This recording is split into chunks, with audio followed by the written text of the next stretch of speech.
country. They're both in kind, meaning that something is exchanged, but nothing is received in return. Then we have the financial account, which basically we have investment and we have the reserve part of it.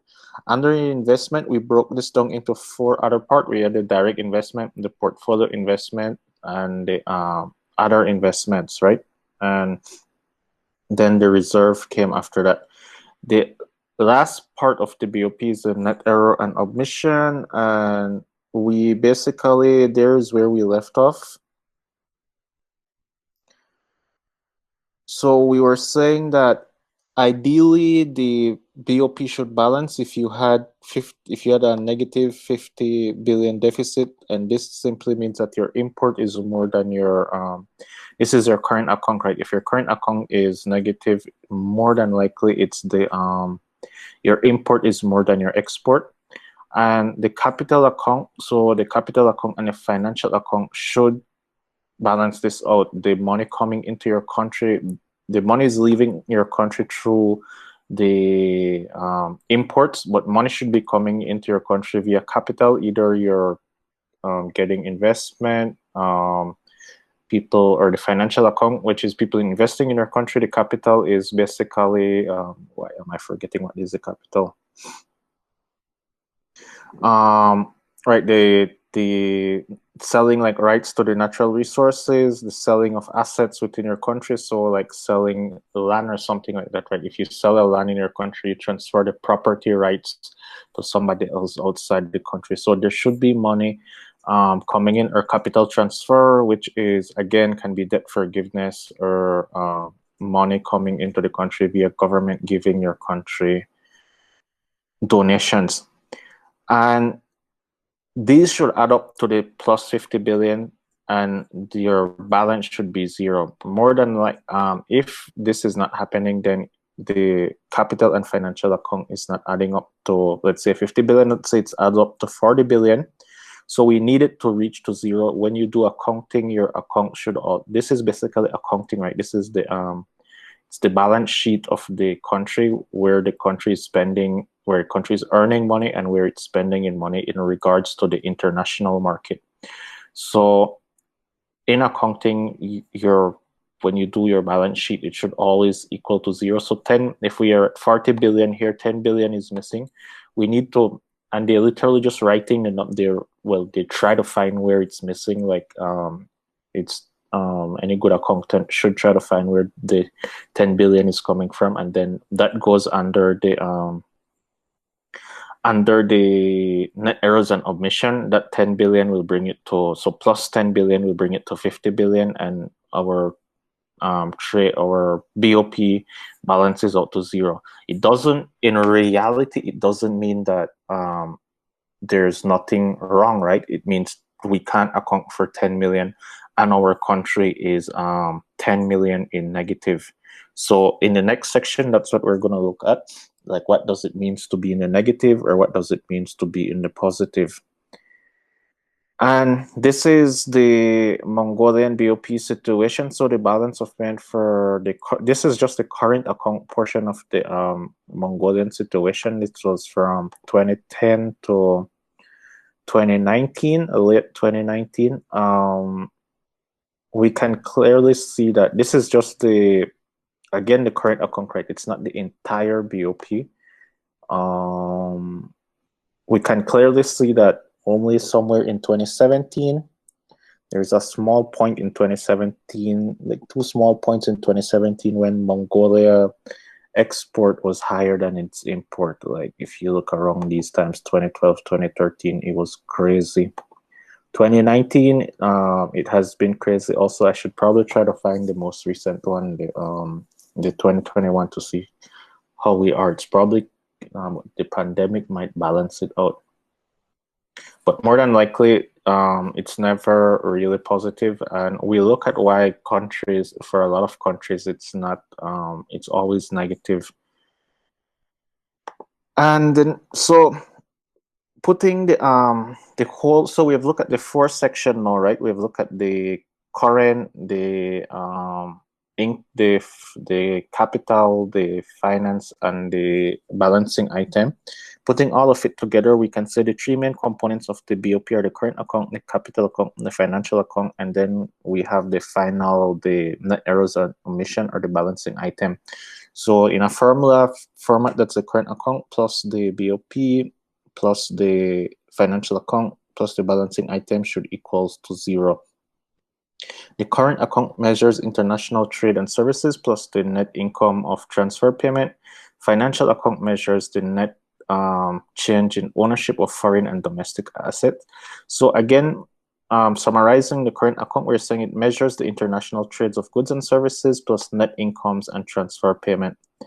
Here we're looking at the changing in ownership, right? So we know that if it's debit, it means your citizens is buying foreign asset, they're buying stocks, they're setting up factories or different things in another country. If it's positive, we know that foreigners are buying assets in your country. And the capital account, we say it's a miscellaneous account. It combines financial account with the financial account. It represents the transfer of capital held to pay current account, which includes the trades of goods and services. So again, we know the capital account is normally small. It's normally like grant from the government, like copyrights and these things, right? So it's how we say, like mining rights and those things. In most countries, these things are not big.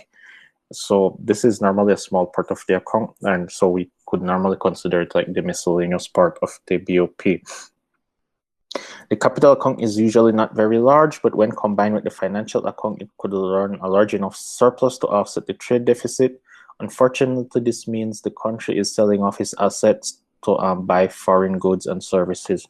So if you think of it, right, if we go back to this example, and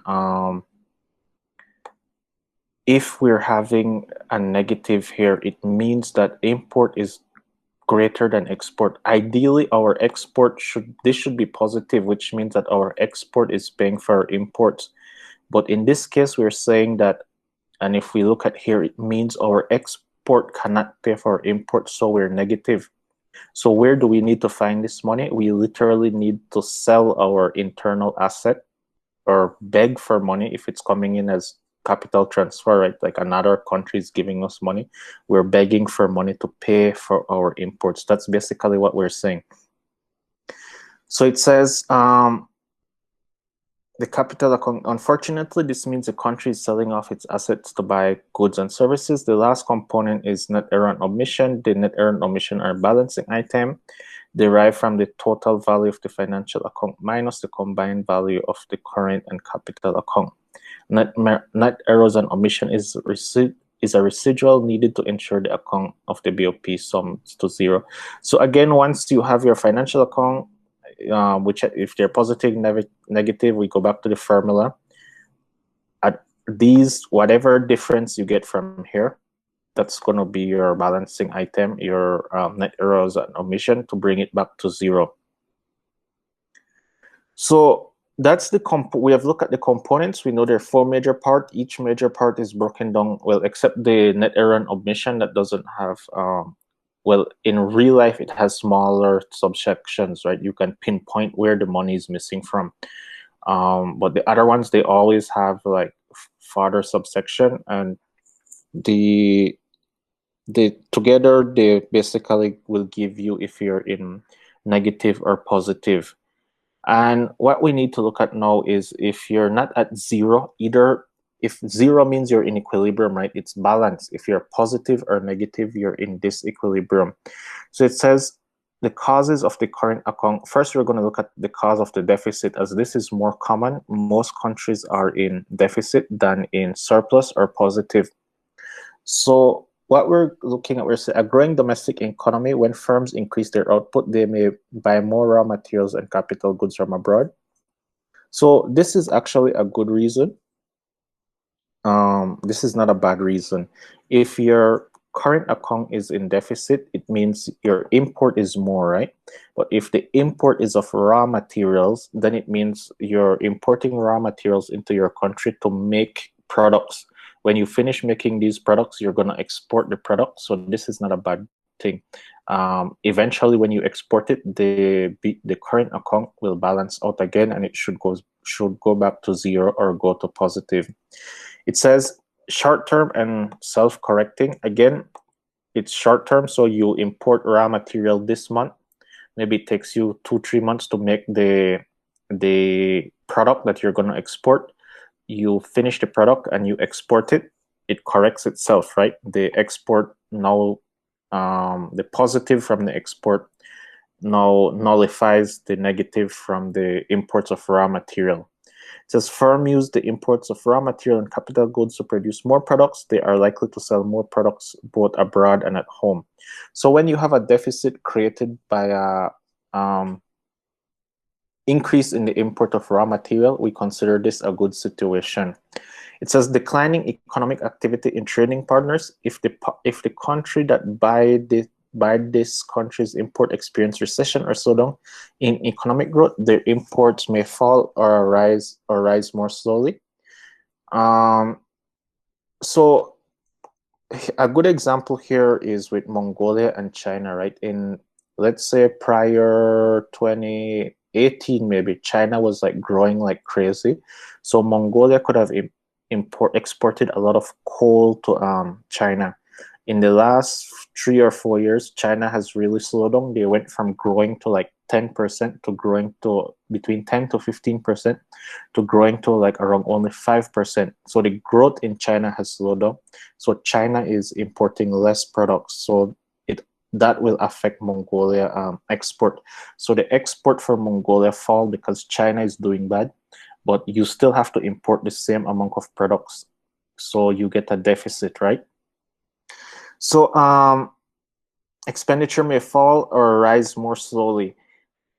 This depends on how bad the situation is. I think we'll get to let me see, deficit examples. That's it. Okay, then I should explain here. So this will depend on how bad the situation is. So if normally we know no country wants to have bad growth. So even if the growth slows down for now, the country that you're exporting to will try to bounce back and try to make their economy grow again. So eventually they will start importing more things from your country. So again, this is like medium term, I would say short to medium term, and it will correct itself also, especially let's say China starts doing good again. China will start importing more coal from Mongolia. Mongolia export will increase. The BoP will look good again. The third one is structural problem. It says a current account deficit that lasts over the long run is of more concern. It indicates that domestic firms are not internationally competitive and that the country may have to borrow to finance the surplus spending. So a structural problem is basically, it means the infrastructure within your country is not good.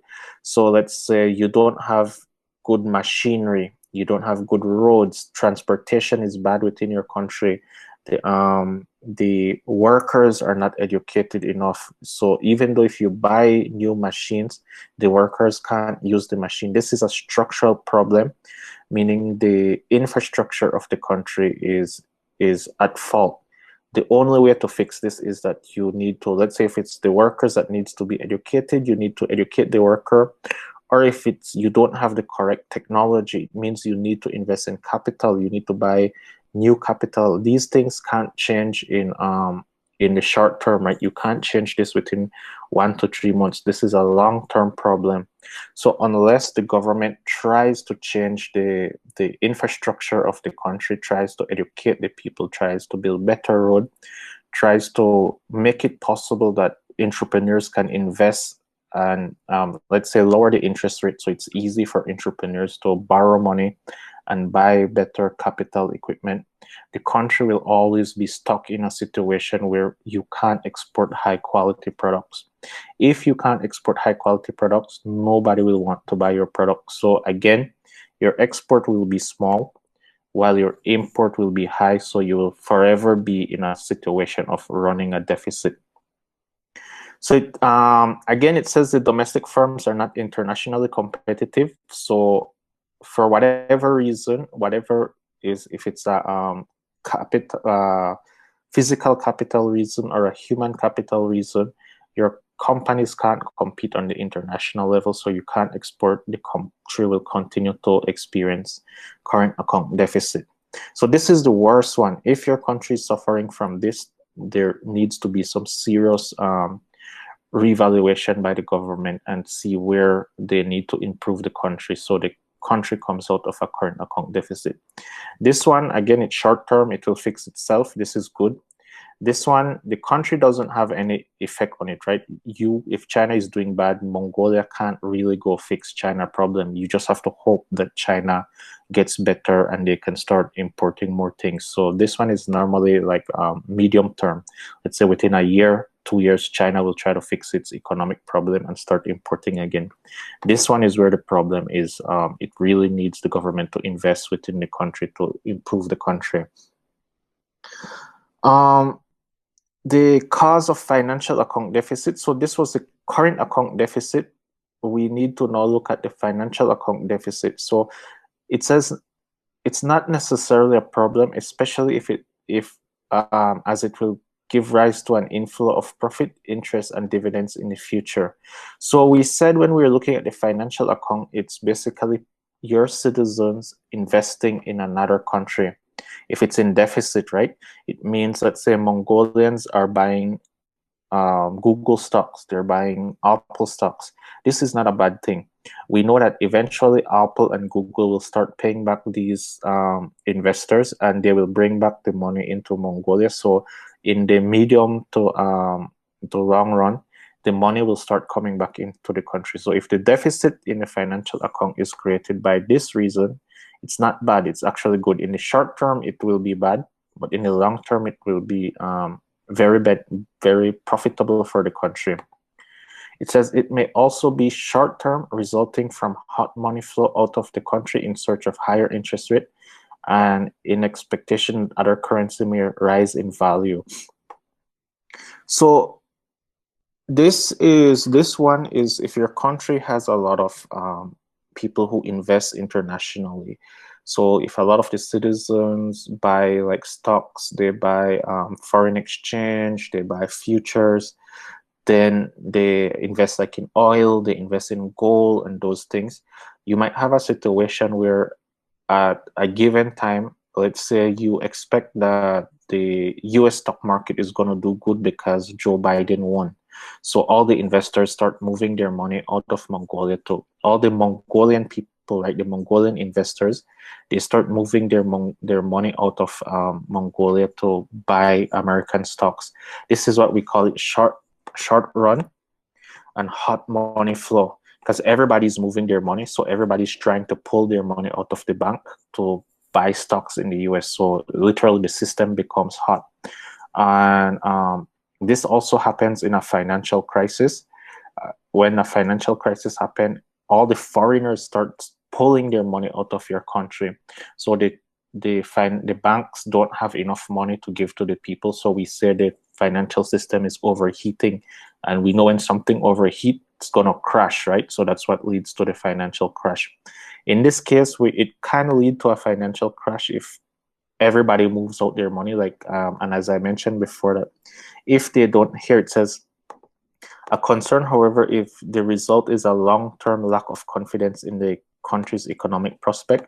So if your own citizens, if they move the money for a short term, they just move it. And if you understand how stock market operate, like you move the money today, you maybe like you wait 1 or 2 months for the stock still goes up.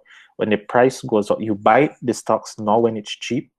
And then you wait like 1 month. You don't even have to wait 1 month, right? You can wait like 1-2 weeks. And then once the stock price went up, you sell your stocks. And then, so you bought, let's say you bought the stocks for, let's say you bought Apple stocks for like $200 today. You wait 2 weeks, 2 weeks after, and the Apple stocks now went to $400, or let's say $500. You sell your stocks at $500. You basically made $200 profit on each stock. And you just move the money back into the country, right? So in both, if let's say a lot of people do that, in both cases, when the money is moving out, it's hot money. When the money is coming back in, it's going to be hot money also. A lot of people are bringing money back into the financial system. The financial system will be overflowing with money. So that's okay if it's only short term.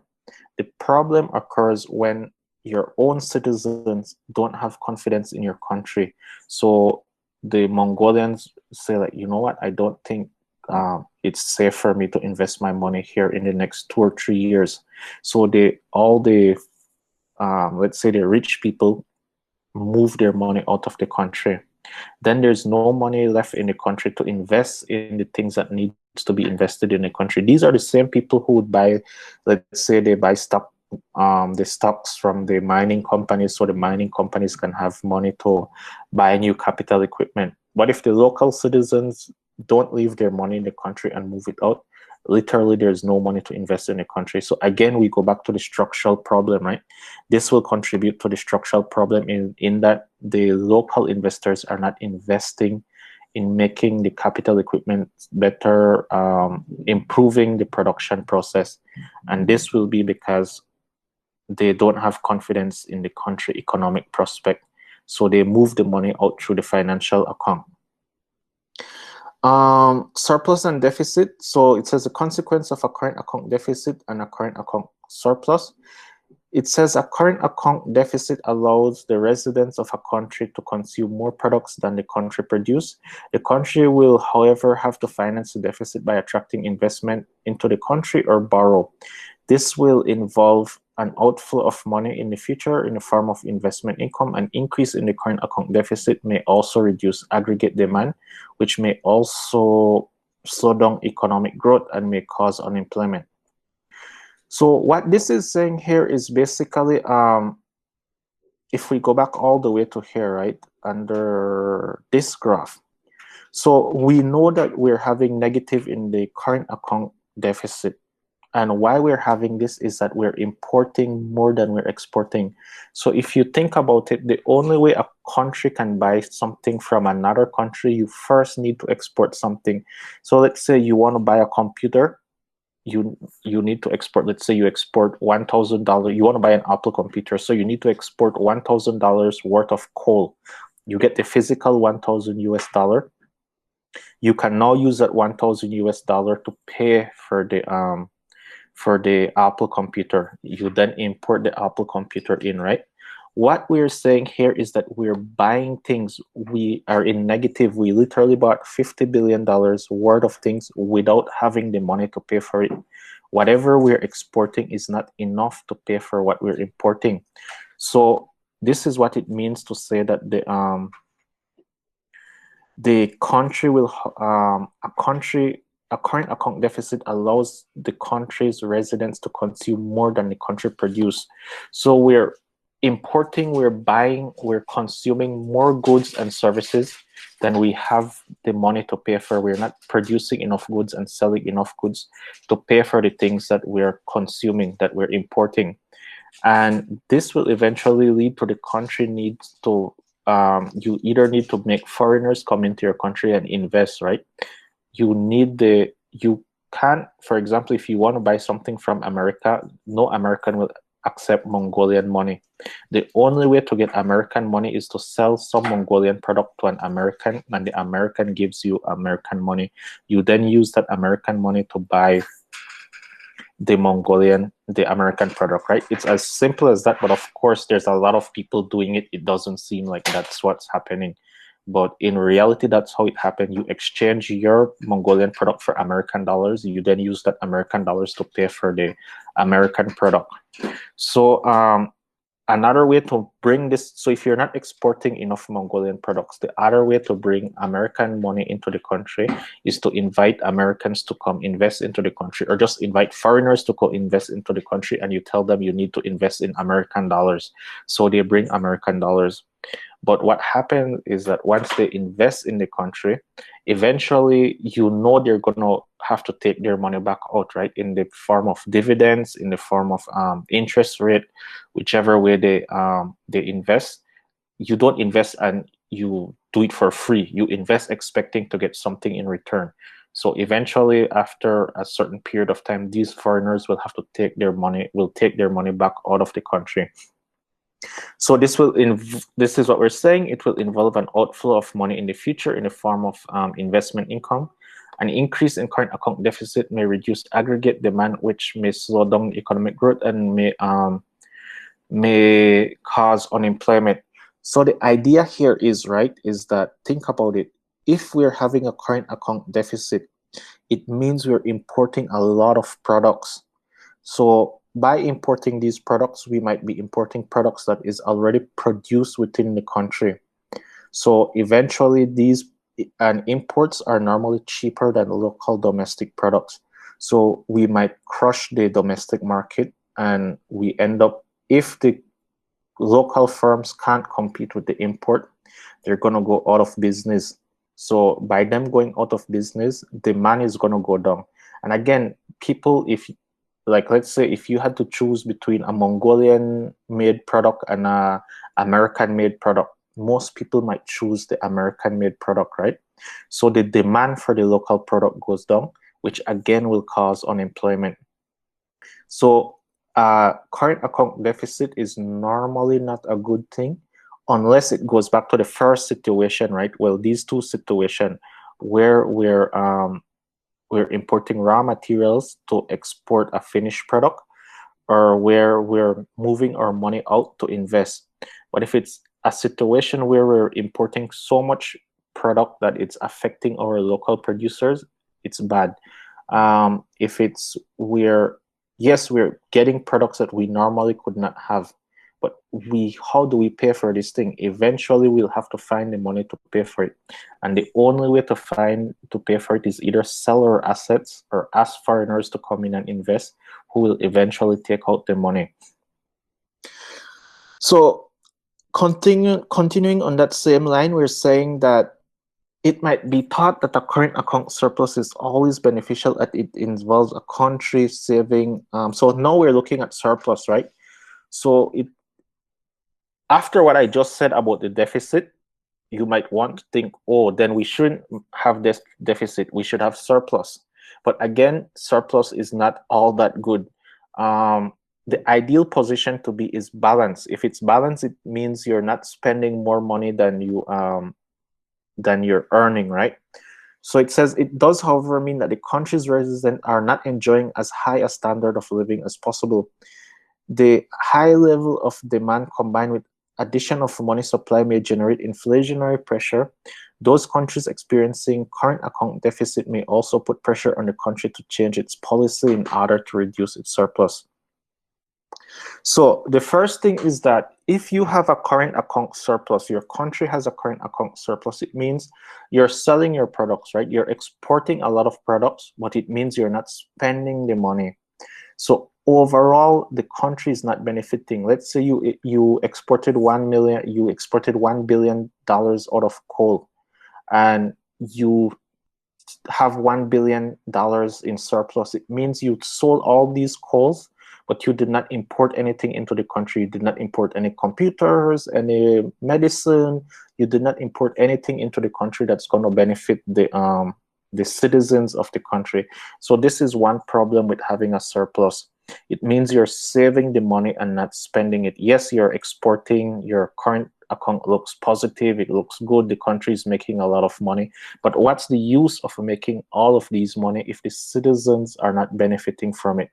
So the whole idea is, if you're exporting and you're making a lot of money, use the money to invest in the country and import things that the country need, import new technology, import better medicine, whatever thing that you can import that's going to benefit the country. That's what you should do. You should not save the money and have a surplus, but you should invest the money into the country. The other thing is, we're saying the high level of demand combined with addition of the money supply may generate inflationary pressure. So to have a surplus, it means that foreigners are demanding your product, right? There's a high demand from foreigners for your products, so you can export a lot of products. What this might create, it might create a situation where we now have to, let's say cashmere for Mongolia, for example, right? There's a high demand for externally for Mongolian cashmere, so the we know if demand increase, price will go up, right? So a lot of foreigners are demanding Mongolian cashmere. It's a better, it's more profitable to export the Mongolian cashmere. So if you're a business person, you're not thinking about the whole country. You're thinking about making only your profit, right? Becoming a millionaire. So what are you going to do? You're not going to care about the Mongolian market. You're going to export all your cashmere. And if all the business people who are producing cashmere start thinking like this, basically they would choose to export the cashmere where they're getting more money than selling it in the local market. So this is what we're going to have.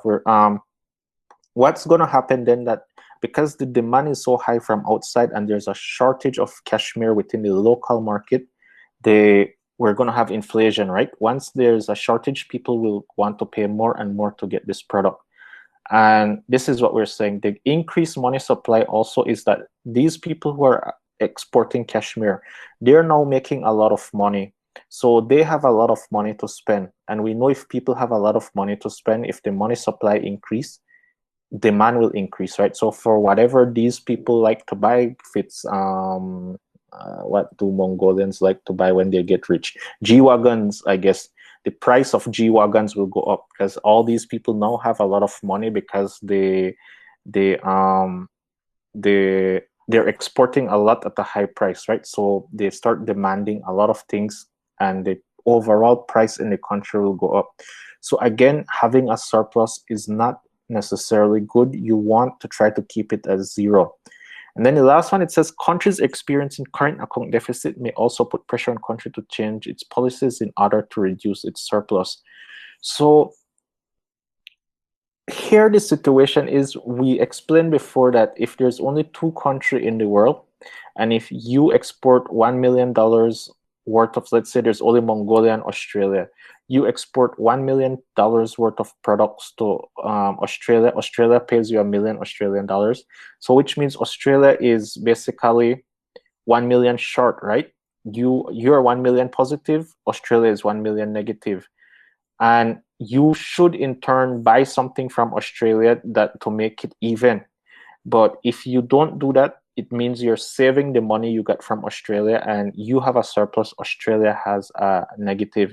If this continues for a long time, you keep exporting to Australia, but you don't buy anything from Australia, Australia will not be happy. Eventually, Australia is going to start getting angry and tell you, listen, you need to change, or not, I'm going to start doing business with you. This is the biggest problem with China right now. China is maintaining like this. I think China has like half of the world's surplus, just China by itself. And a lot of countries angry. This is why the whole trade war and these things were happening with America, and like a lot of these countries are trying to get China to change their ways, because China is literally just selling to everybody, but they're not buying anything from anybody. So we the other countries are going more and more in negative. We're going larger and larger negative, while China is going larger and larger positive. It's not fair. So a lot of countries are getting angry and starting to try to tell China, listen, China, you need to change your behavior. But of course, if USA don't stand up to them, nobody can stand up to them. And this was where the whole idea behind the trade war started from there. Let's see what's going to happen now. There's a new president. Let's see where that takes us with the whole situation with China. So that's the idea there. Having a surplus is not exactly good. The best situation to be is zero. So if you think about it, if China was to get rid of all its surplus, China I think China has like 200 trillion or something in surplus. And then if you look at just USA has like almost half of that already in deficit, and then the rest of the world has the rest of it. It would mean China would take this surplus that they have and they would buy products from other countries. It would help the country develop, right? It means China would be buying your export, but it doesn't work that way. you don't export anything to China. You just import everything from China. So only in that case, China, the country, is getting rich, while the rest of the countries in the world are basically getting poor. So that's the idea behind it, why you shouldn't keep a surplus. So the first one is that you're not enjoying a higher standard of living. It will cause inflation, and countries who are in deficit will get angry. Here is just some examples. So it would be easier if I guess you guys have the slide already, right?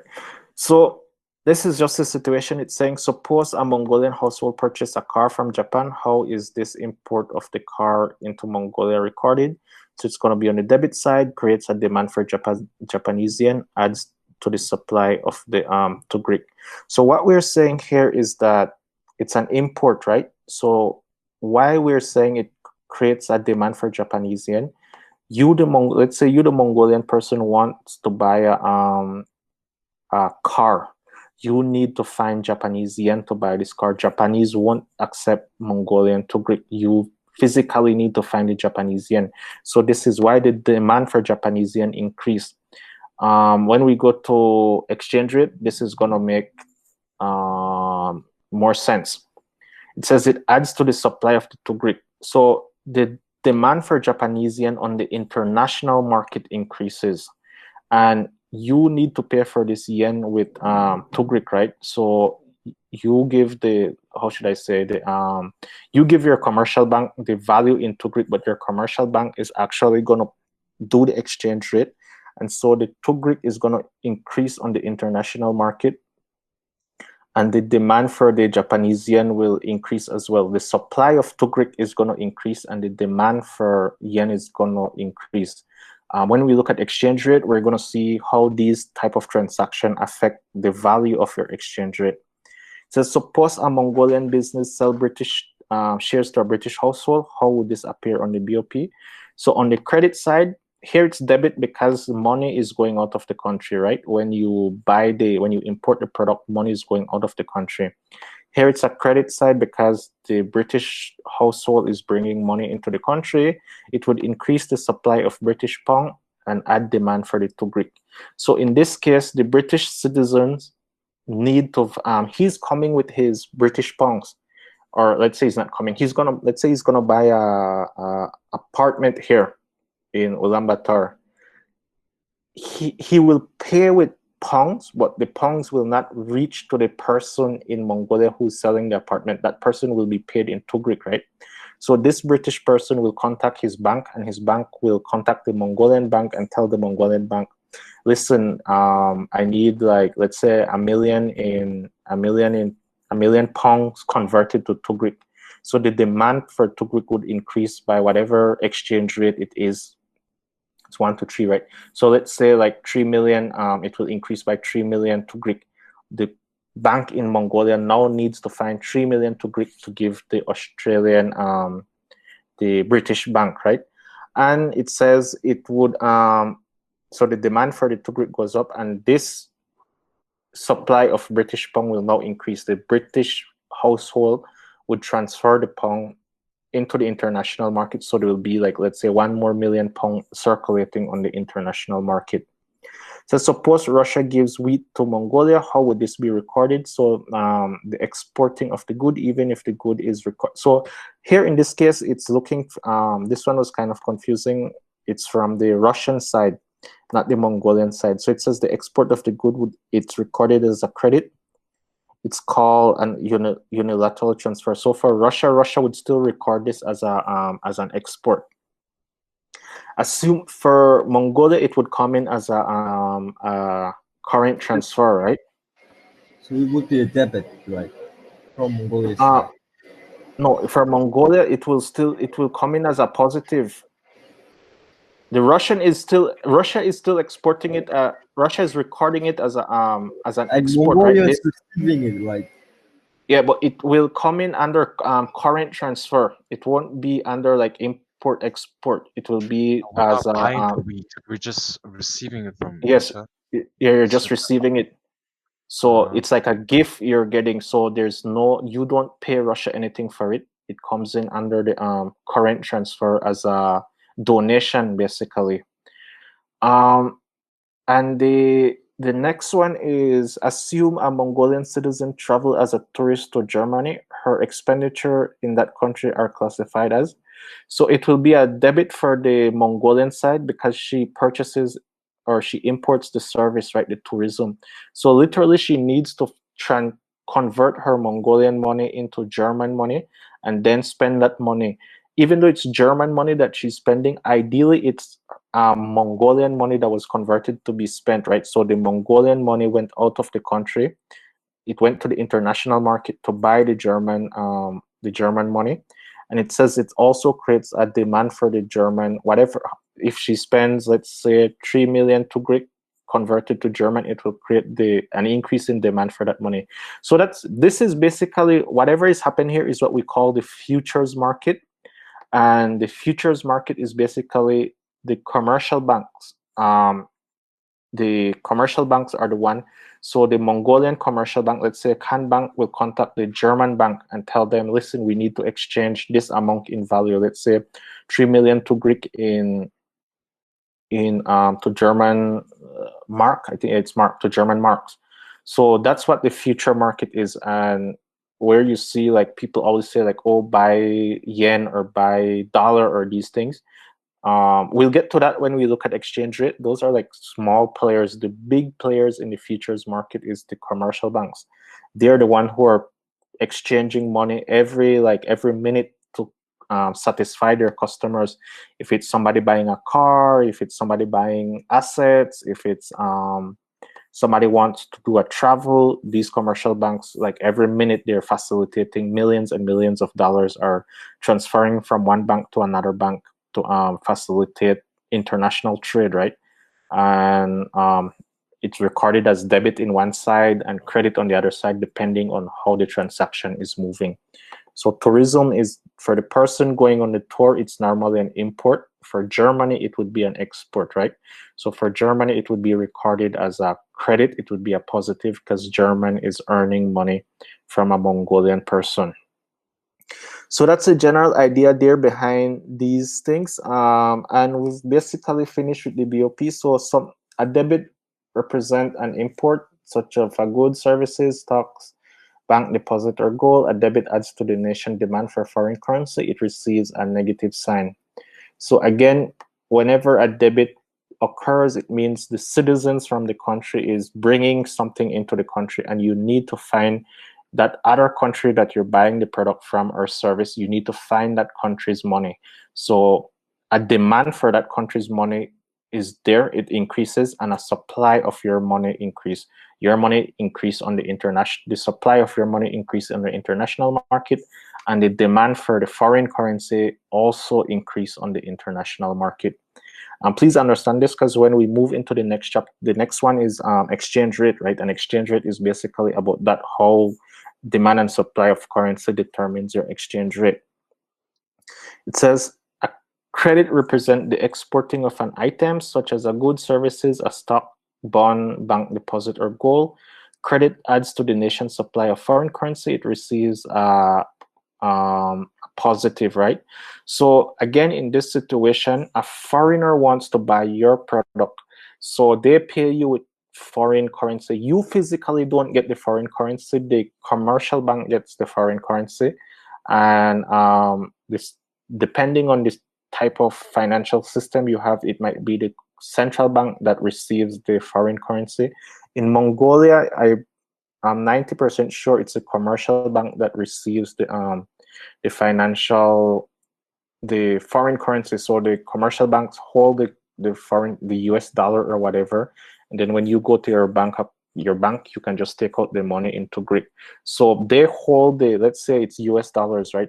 American buys like some Mongolian cashmere. They pay the American bank pays the Mongolian bank in US dollar, and the Mongolian bank hold this US dollar for when another Mongolian wants to buy, let's say, a computer from America. So they then use the same American dollar that the American person paid to now pay for this computer. That's like the basic way how it happens, but again, it's happening simultaneously. Millions of people are doing it all the time, so it seems like that's not what's happening, but in reality, that's what happened. Your export pays for your import. And again, if we're not exporting enough product, then we need to start selling our asset, or we need to start borrowing money to pay for the